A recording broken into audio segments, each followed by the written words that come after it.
Hello বন্ধুরা, আপনারা সবাই কেমন আছেন? আশা করছি অনেক ভালো আছেন। তো রোজকার মতো আজও সকাল সকাল উঠে পড়েছে।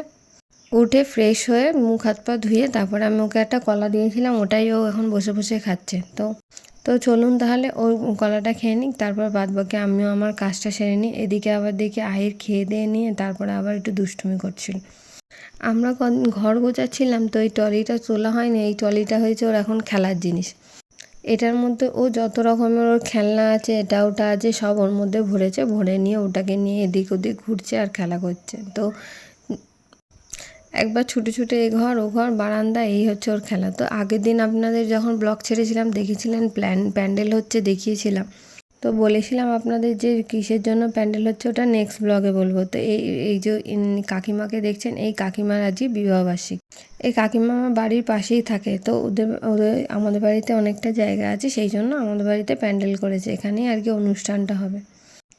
তো আমি এসছি বলে তাই আমাকে বললো একটুখানি হাতে মেহেন্দিটা পরিয়ে দেন। আর এই কদিন সময়ও পাইনি, আজকে রান্নাবান্না নেই, ওই জন্য সকাল সকাল কাকিমাকে আমিও চান টান করে রেডি হয়ে তারপর কাকিমাকে ওই মেহেন্দি পরাতে বসে পড়েছি। আর ওই যে ওইদিকে আসছে দেখুন, ওটা হলো কাকু। ওই কাকু আর কাকিমারই আজকে বিবাহবার্ষিকী।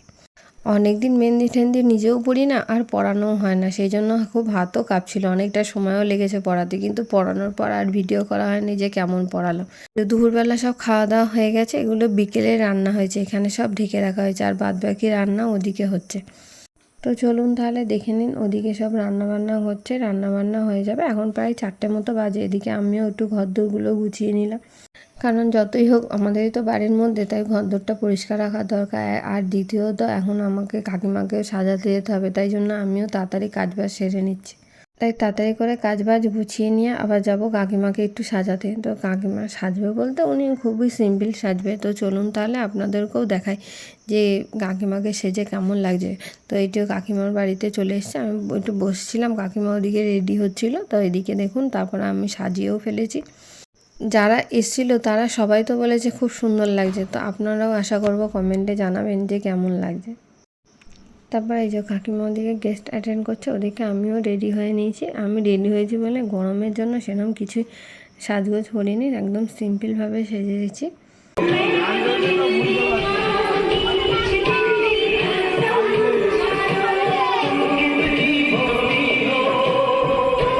তো চলুন তাহলে, এদিকে রাত্রি প্রায় 9:30-10টা বাজে যায়, তাই আহিরকেও খাওয়াতে বসে পড়েছি। দেখুন, তো পাশে আহিরের বড় মামা, ওদিকে মাম্মি আর দিদি বসেছিল। আমি ওটা ভালো করে দেখাচ্ছিলাম, কারণ ভাই আমাকে মাঝে মাঝে ভেঙায়। তো ওদিকে আহিরের বড় মামু, বড় মামি আর দিদি ভাই বসেছে। তো ওদেরকে খাইয়ে নেবো, তারপরে আমরা খাবো। তো আজকের মতো ব্লগটা এই অবধিই থাকলো। আপনাদের ভালো লাগলে অবশ্যই জানাবে, সাবস্ক্রাইব, লাইক আর ফলো করতে ভুলবেন না।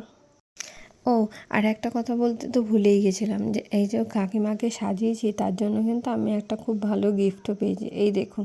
তো পরের দিন সকালবেলা দেখি কাকিমা একটা ব্যাগ নিয়ে হাজির হয়েছে, তারপর দেখি এই শাড়িটা আমাকে দিল, আমার রিটার্ন গিফট হিসাবে। শাড়িটা কেমন লাগলো ওটাও অবশ্যই কমেন্ট করে আপনার জানাবেন। আমার তো খুবই পছন্দ হয়েছে। তো এখন তাহলে আজকের মতো ব্লগটা এই অবধিই থাকলো। ভালো লাগলে আর শাড়িটাও ভালো লাগলে অবশ্যই কমেন্ট করে জানাবেন।